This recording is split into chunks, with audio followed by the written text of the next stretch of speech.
What's going on, guys, and welcome back to another 5-Minute Wednesday. Now, we had to take a break due to all of the videos that we made for the Elite sale, so if you have not watched those yet, please do. Now, before you ask, I know you're looking at my Wolfpack shirt and you're thinking, wait, what is that and how do I get one? Well, this was actually sent to me by a good friend and a fan from the official Olight Flashlights Facebook group. So I want to thank Lewis so much for sending me this custom shirt. Now, in today's video, we're going to be talking about our long distance lights, including the Javelot Pro, the Warrior X Pro, and also the Warrior X Turbo, because I've been getting a lot of questions on our social media about what is the difference between these lights in terms of performance, and is it worth it to go all the way up to the Javelot Pro. And before we get started, we're going to give away an O Pen 2 for this video. All you guys need to do is subscribe to this channel, like this video, and in the comments pick your favorite between the Warrior X Pro, the Warrior X Turbo, and the Javelot Pro.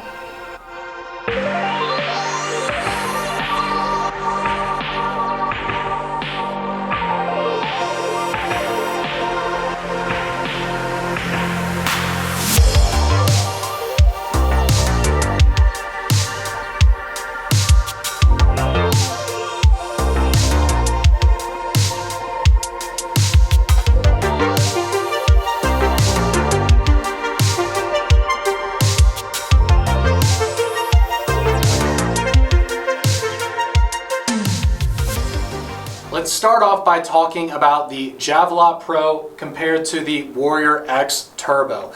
Now, in terms of size, it's actually going to be larger in pretty much every dimension for the Javelot Pro. This is going to have a larger diameter head, and the handle itself is about twice as long because the handle of the Javelot Pro actually features 2 cells inside of a built-in battery pack compared to the removable 21700 battery.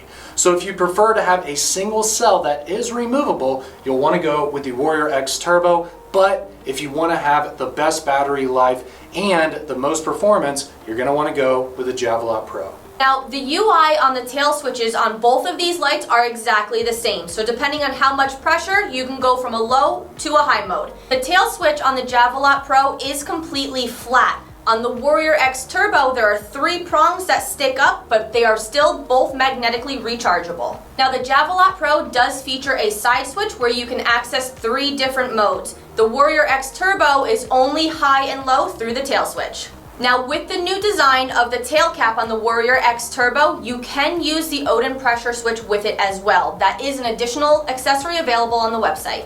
Now, in terms of the performance of these lights, actually in terms of numbers, it is pretty close.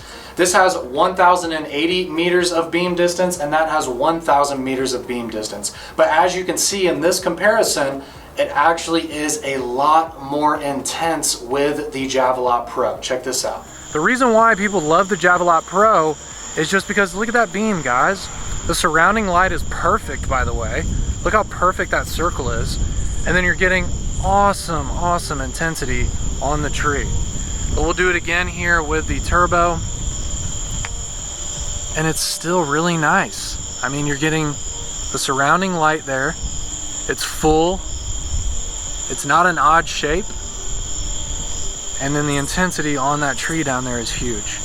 Now let's take a look at the Warrior X Pro compared to the Warrior X Turbo. Now you're going to see that the head itself is going to be a much smaller diameter of the Pro compared to the Turbo. And because of that, you're going to get a much tighter, more defined hotspot with the Turbo compared to the Pro. Now the Pro is going to be more of that standard style flashlight beam, but this still does feature 600 meters of beam distance. So this is no slouch. It definitely is considered a thrower, but it's going to be 400 meters less than the extremely intense Warrior X Turbo. Now with the Pro, it's going to have a much more pronounced outer edge, but less of a focus in the hot spot. So that just means that the Pro is just less of a thrower. And that makes sense because it has a smaller reflector. It's got a less deep actual reflector. And then the diameter itself of the lens is less too. Also, since the hotspot is less defined with the Warrior X Pro, it's going to be a larger hotspot, and the surrounding area is going to be a little bit larger too. So it just depends on if you'd like a more standard style light that does still have some throw to it, or if you just want a straight up thrower. Thank you guys so much for checking out this video on our long distance lights. Hopefully this clarified some things on the differences between the new Warrior X Turbo, the Warrior X Pro, and the Javelot Pro. Now, if you want the ultimate thrower performance, then yes, you're going to get that from the Javelot Pro. But there isn't a lot of compromise by going with the much smaller and lower in price Warrior X Turbo, so that's something to consider. And if you prefer to have more of just a standard type flashlight that does still have a lot of beam intensity, then the Warrior X Pro is a good option as well. They all have their place, and we have the smallest, the middle, and the largest, so it's your choice on what you want to go with. And don't forget, we are giving away an O Pen too. So again, all you guys need to do is subscribe to this channel, like this video, and in the comments, out of these three, let us know which one is your favorite. We really hope you guys enjoyed this new 5-Minute Wednesday. Thanks a lot for watching all of our videos. Subscribe to the channel if you enjoy the content, and we'll see you on the next one.